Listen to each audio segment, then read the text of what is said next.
Hello and welcome back to Irma Sofra. It is pepper season, so you know what that means. I'm showing you guys all of my pepper creations.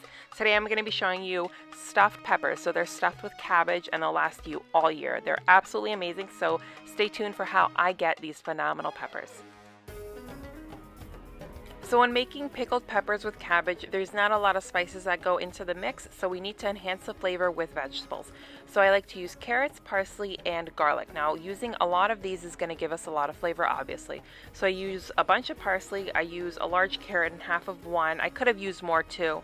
And then I use a whole head of garlic for that. And then I just use my chopper to chop everything up so I get a nice fine dice. Instead of using a grater, it just saves more time. Once I've chopped everything up, I'm going to put it in the largest bowl that I have, set it off to the side, and begin with my cabbage.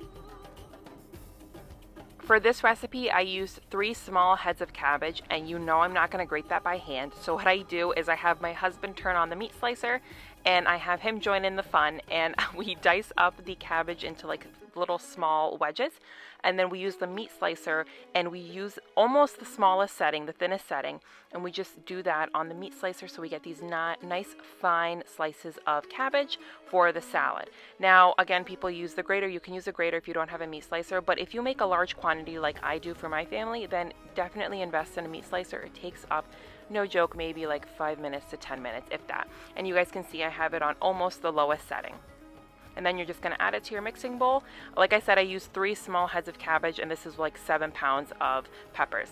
And then what I'm going to do is I'm going to go in and just add in some salt to the cavity of the pepper. So making sure that there's no seeds, nothing in the pepper, and just adding a little bit of salt.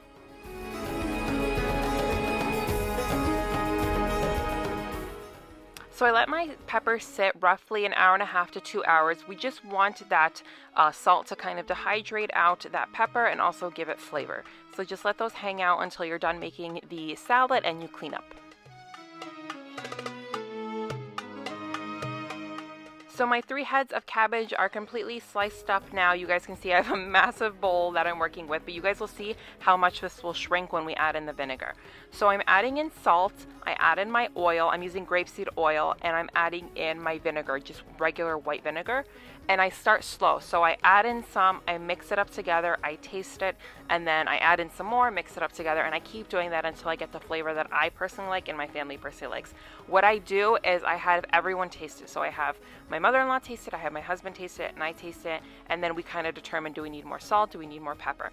I didn't add pepper right away, I add it towards the end. And for the pepper, I'll talk about that. There's 2 options that you can use. But here I just want to show you guys mixing it with your hands. You can use gloves if the vinegar is going to bother your hands. And then, like I said, we're starting off slow, so don't overdo it with the salt in the beginning. You really want to enhance the flavor slowly without overdoing it. Also keeping in mind that the pepper is going to have a little salt in it, and then the brine that we're going to put in is going to have salt. So again, don't overdo it.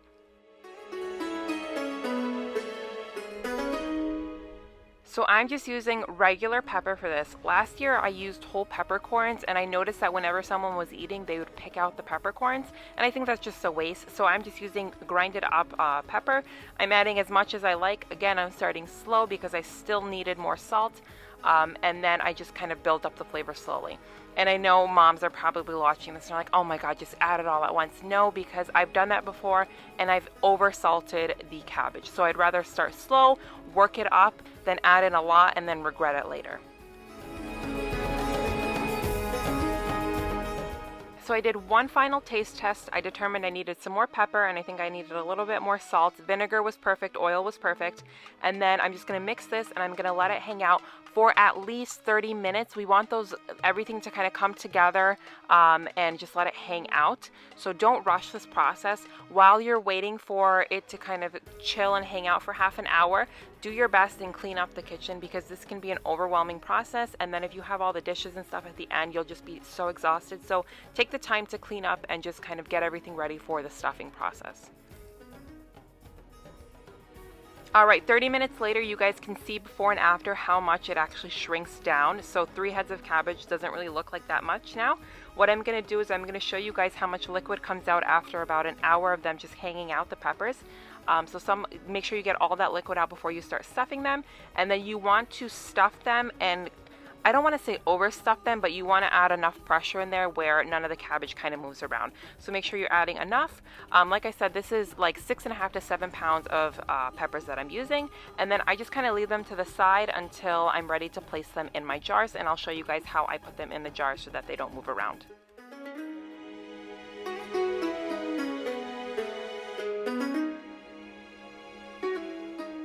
So one of the most important steps is placing them in a jar. You guys know I like to use plastic wide opening jars, making sure that they're completely tight, that you can't put anything else in there. So I'm using 5.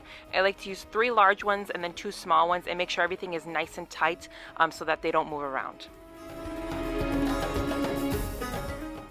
Once I've stuffed all my peppers and put them in the jars, I'm going to make the brine. So it's really simple: water, vinegar, oil, salt, and sugar. This is an actual recipe, so I will be posting it for you guys so that you have it down. So follow this exact recipe. This brine is absolutely amazing, and the reason why is because my peppers last all year with it. I just finished last year's peppers like 3 weeks ago, so they do last me all year, and they're absolutely wonderful. Make sure they come up to a boil, and what I do is this has to be lukewarm before you add it to the peppers. So this was like 11 o'clock at night. I keep my peppers on the counter. I take this off of the stovetop and I let it sit overnight, and then early in the morning I pour it over my peppers.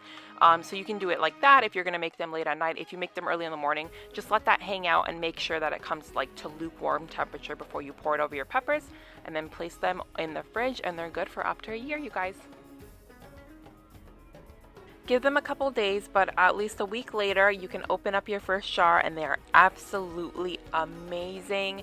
They're perfect. They're not overly salty. They have that hint of salt, that vinegar. They're absolutely wonderful, and they're perfect all year round. Thank you guys so much for watching. Please be sure to like this video, add me on Instagram, subscribe to my YouTube channel, and I will see you guys next time.